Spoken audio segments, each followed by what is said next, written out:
Understanding the flood risk of a property is the first step to managing that risk and being prepared for what the future holds. Around 25% or 1 in 4 homes in the UK are at some risk of flooding. Being flooded is a horrible, traumatic experience.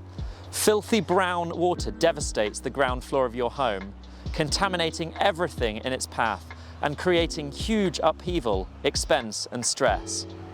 Despite this, a YouGov survey found that 67% of residents and homeowners do not know their flood risk. For the majority of us, our homes will be the most expensive purchase we will ever make, and so due diligence on flood risk is vital. Would you buy a second-hand car that has no MOT or service history? Depending upon the due diligence reporting that you obtain for a property, a risk from flooding may be identified. This is no reason to cause instant alarm. It's simply an indication that further understanding is required to define any risk that may exist. Predictive modeling of various sources of flooding is now widely available. During the early 2000s, flood modeling was only available to the public for river and sea flooding. In 2010, reservoir breach modeling was then released by the Environment Agency. Although this has a lesser statistical probability of occurring, it's still prudent to understand, as was nearly witnessed at Whaley Bridge during July 2019. The Environment Agency now also includes surface water mapping within its national mapping dataset.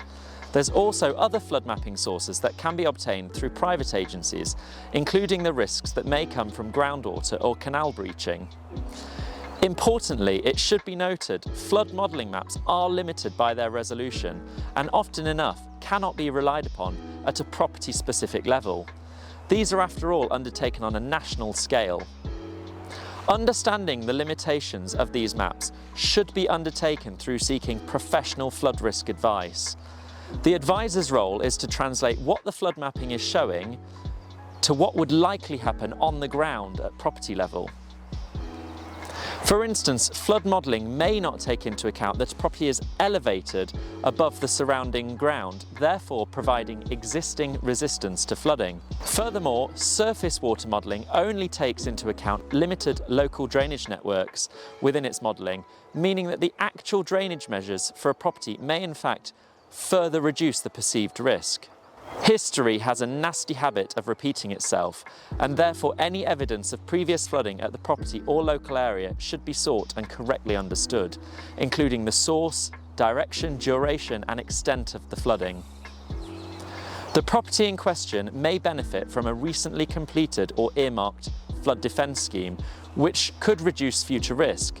Your main objective should be to ensure that you have the appropriate knowledge at hand to have confidence that the property in question does not become a future flooding statistic. The increased coverage within the news of climate change can no longer be ignored either.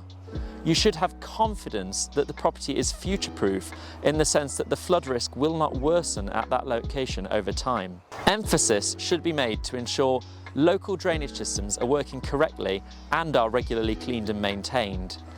This is a key measure to manage the likely increase in short, sharp, heavy rainstorms, which will have your drainage put to the ultimate test. Due diligence reporting should also provide information on the likelihood of a property to have difficulty in obtaining insurance cover.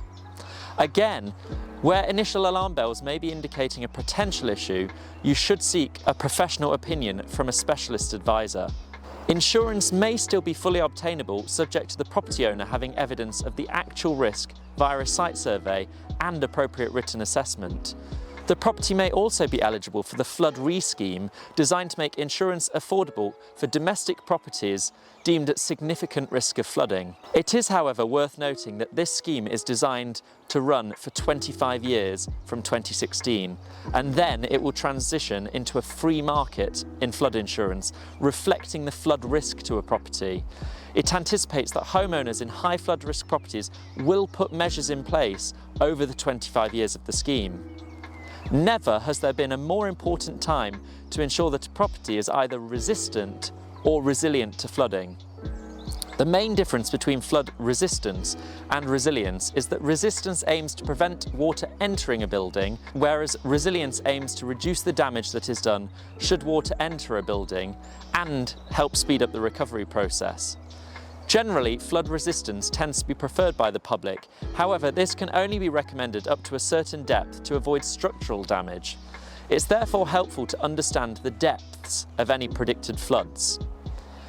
Understanding the flood risk is the first step to managing the flood risk and being prepared for what the future holds. Getting the correct advice upfront from an expert will aid in ensuring the correct mitigation measures can be found. Having assessed the risk and construction style, a specialist should be able to provide recommendations on how best to manage the risk, along with the likely costs of implementing the recommendations.